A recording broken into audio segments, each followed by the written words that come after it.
There's a lot of techie stuff out there that you'll want for your Japan trip.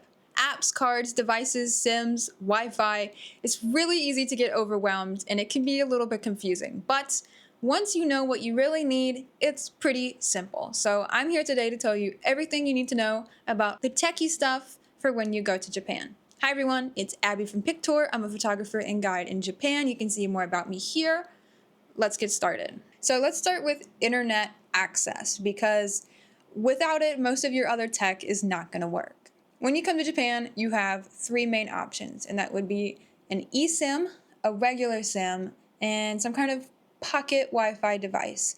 And I highly recommend just paying to get one of these at least, because not only is it super convenient, but in case of an emergency, unless you speak really good Japanese, you're going to regret not having one of these. So let's start with eSIMs. What is an eSIM? If you don't know, an eSIM is a digital SIM card that you need nothing to install besides just a phone.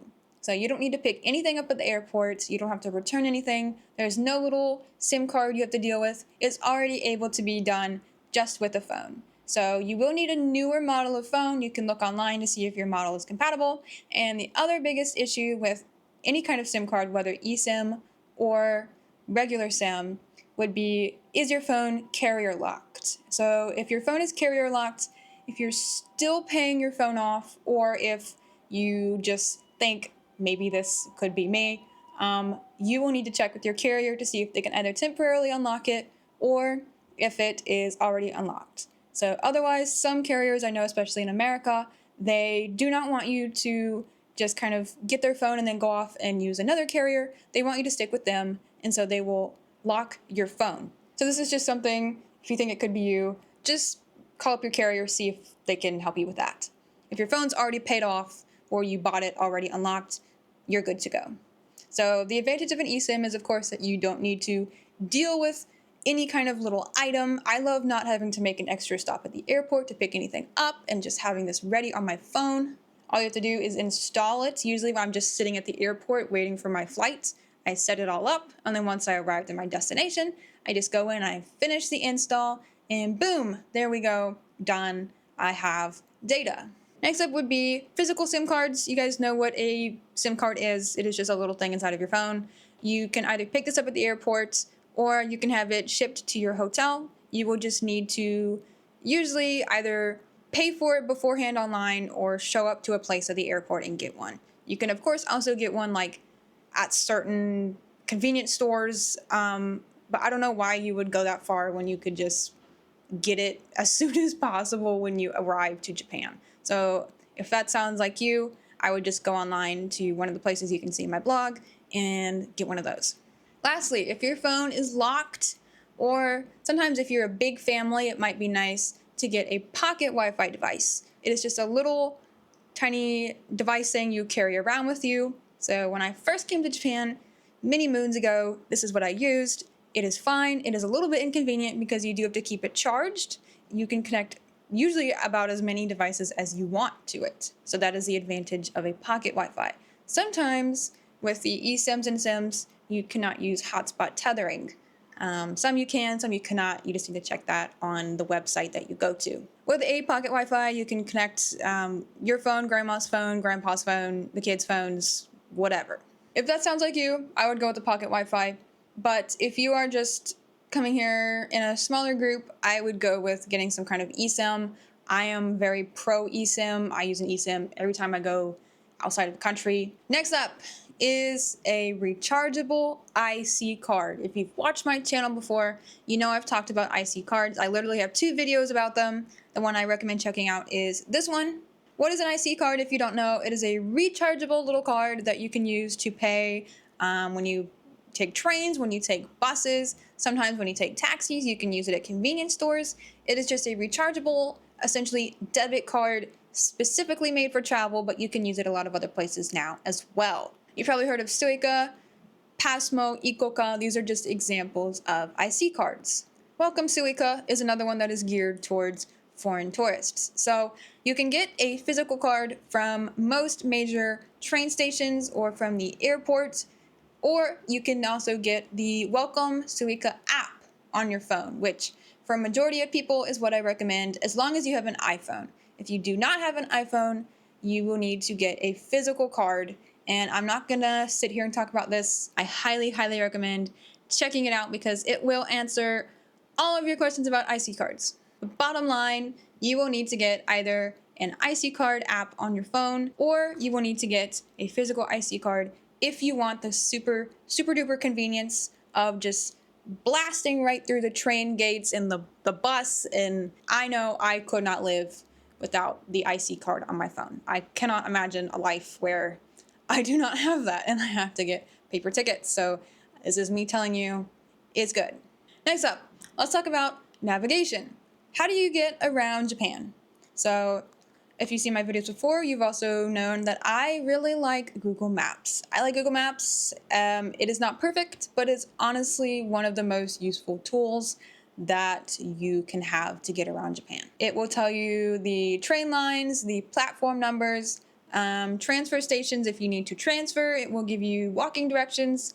Oftentimes it even tells you what exit number to take out of a station, because if you go to some stations, they are just massive football fields in size, and it can be super overwhelming to figure out how to even escape the station in the first place. So having an exit number to get you going in the right direction is very, very helpful. And if you are driving here, you will really want Google Maps, because I know I would have ended up like in the ocean without Google Maps driving around here, because it can get confusing. Signs will have English, but it's not always very straightforward where you're going. So we love Google Maps for driving here. And then one more reason why I do like Google Maps is because you can often make restaurant reservations through the app.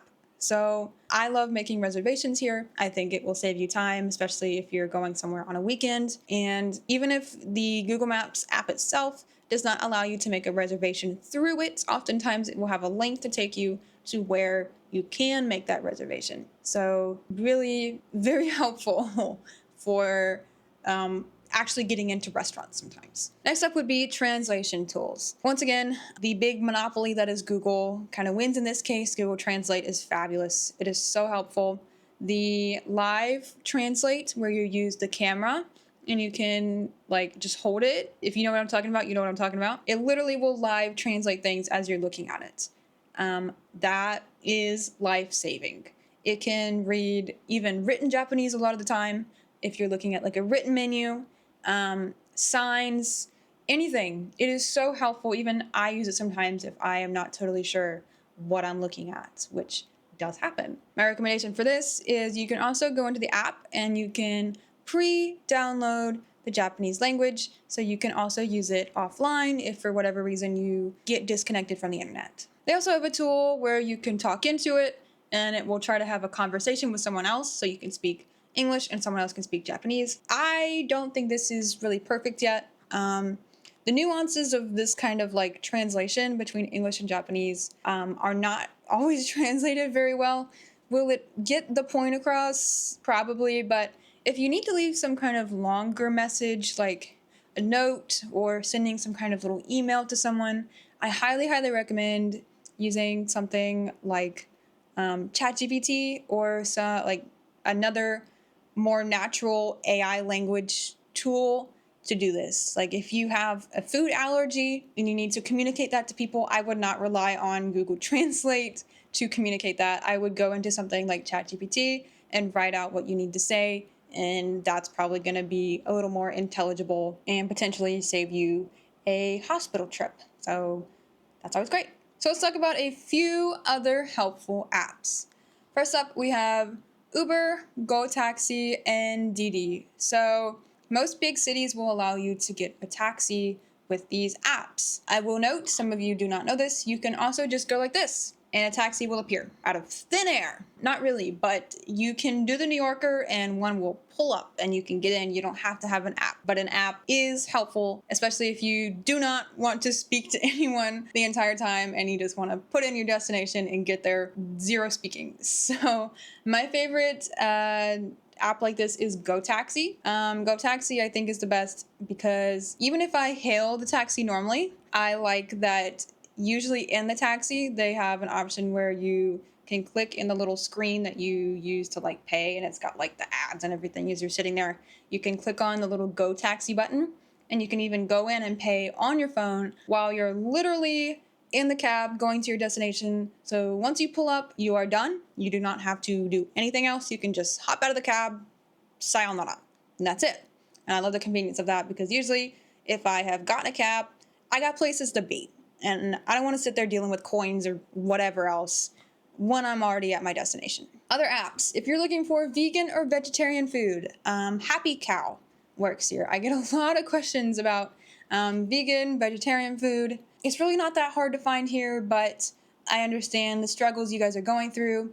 Happy Cow is really, really great. Also, I mentioned Google Maps earlier, which I'm partial to, but Navitime is another great app for getting around, and this has the advantage of being able to filter where you are going by passes.